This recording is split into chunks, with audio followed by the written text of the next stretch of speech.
Tensions are high. Austria-Hungary and Serbia are more hostile towards each other than ever before. In late June of the year 1914, Archduke of Austria Franz Ferdinand and his wife Sophie are shot and killed by Gavrilo Princip, a Bosnian Serb radical.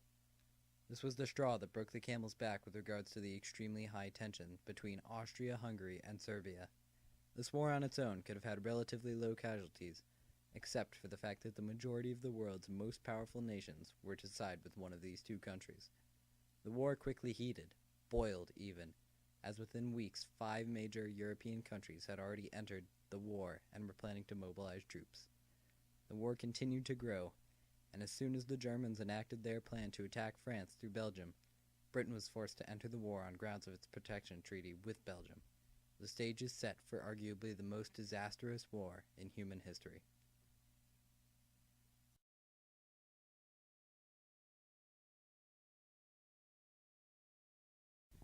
One of the many legacies of World War I, trench warfare, was the primary way in which battles were fought on the Western Front, which stretched across Germany, France, and Belgium. Of the many millions that died on the Western Front, the first-hand accounts of many Allied and Central soldiers survive to this day. Frederick Hull. Dear Gerald, we have just come from the trenches where we were for 7 days and had a most awful time. We were 3 days in reserve and put in the firing line where we took part in an attack and were also under heavy bombardment. I am sorry to say we had many casualties, 35 killed and 138 wounded, and I can assure you it was an experience I shall never forget. I could write more, only I am a wee bit tired after 7 days in the trenches. Edward Henry Cecil Stewart. Shells were falling like the summer rain, and people have often told me in the course of conversation it was raining shells, and I admit I took it with a grain of salt. Could not be possible, I thought, but such I was surprised to find was possible and actually taking place there about 3:30 a.m. I, with 3 others, were ordered to start reinforcing. We set up in 4s, half a mile over open ground, being swept continuously with shells. To give you a slight idea, I can say the previous night, just in front of our reserve trenches, was a beautifully green field, and the next morning it was as much as one could do to see any grass at all. Simply one mass of craters, varying in diameter from 10 to 12 paces. I had gone about half the required distance when a shell fell only a yard from where I was. The force of the concussion pitched me several yards to my left, and I came down rather heavily. However, I reached the first line without any further mishap. The next day I paraded sick, my back paining me so much that I could not stand straight for a week after. Both of these men, who were lucky enough to survive the Great War, shared their nightmarish accounts with close friends and family. Their stories are what exemplify in the greatest way the true tragedy of the Great War. These men and countless others went into the war with less than a 45% chance of returning alive. But trench warfare is not the only cruel legacy of World War I. Chemical weapons such as chlorine gas were first widely used in World War I. Chemical weapons are some of, if not the cruelest weapons mankind has ever developed. They not only kill, but they choke, burn, disfigure, and torture their victims. When the Germans first deployed chlorine gas against the French, the Allies were not at all prepared for the total destruction and death the Germans would bring to the table with their latest invention. One German soldier wrote, "What we saw was total death. Nothing was alive. All of the animals had come out of their holes to die. Dead rabbits, moles, and rats, and mice were everywhere. When we got to the French lines, the trenches were empty, but in a half mile, the bodies of French soldiers were everywhere. It was unbelievable. You could see where the men had clawed at their faces and throats trying to get breath." These gas attacks, trench warfare, and many other new technologies developed during the early 20th century were designed with the primary purpose of the most efficient and effective way to kill. But tragedies such as these often bring out the best in those who wish to use their talents and intellect to benefit the whole of humanity, not just a particular group or nation.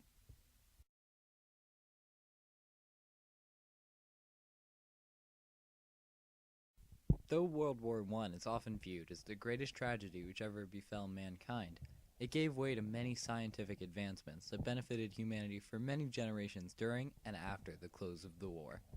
Medical equipment was vastly inferior in pre-war times when compared to post-war. These advancements arguably overwhelmed the disaster that was the war and benefit humanity overall.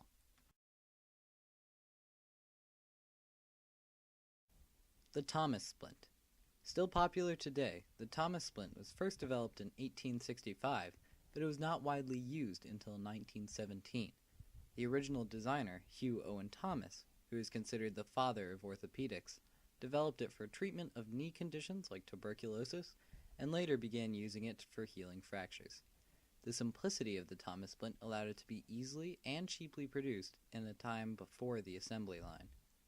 Sir Robert Jones, the nephew of Hugh Owen Thomas, is accredited with the introduction of the Thomas Splint to the Allied forces. He first became the apprentice of his uncle at age 16. By the late 19th century, he was a well-trained and recognized medical professional, and his ideas on the treatment of fractures and organization of trauma care were far ahead of their time. He was appointed the consultant orthopedic surgeon to the British Army during the First World War. He once wrote, "In my opinion, there is no support comparable to what is known as the Thomas's knee splint for any fractures of the middle and lower thirds of the thigh, or fractures of the knee and upper tibia. It allows easy access to the wound without disturbing the fragments, adequate and constant extension, also while the correct alignment is automatically secured. In addition, a patient can be transported any distance and at any convenience with minimum discomfort. Its application requires little special knowledge, as its construction is so simple. The Thomas Splint became an internationally recognized tool. The surgeon H.M.W. Gray noted that during one particular battle, when the Thomas Splint was used for almost all incidences of femur fracture due to gunshots, the death rate was 15.6% over 1,009 cases. This number is especially significant when compared to numbers earlier in the war, in which it is estimated that the death rate from gunshot fracture of the thigh was almost 80%. This incredible reduction in death rate was a huge boost for the Allied forces. The Thomas Splint remains a popular treatment for lower body fractures to this day, lasting over 130 years with a nearly unchanged design since its original inception. Advancements in medical technology throughout the First World War served humanity for many decades afterward and paved the way for modern scientific innovations. While World War I injured tens of millions of people, it saved countless other lives in the decades to come. World War I was a tragedy. Millions upon millions of lives were lost. Many were tortured while others were attacked with the most agonizing weapons one could imagine. The populations of some nations decreased by up to or more than 10%. World War I was a triumph. Millions upon millions of lives were saved. Many developed new technologies to save lives in new, creative, and extremely effective ways. The indispensable technological advancements of the First World War greatly mitigated the death toll on both soldiers and civilians.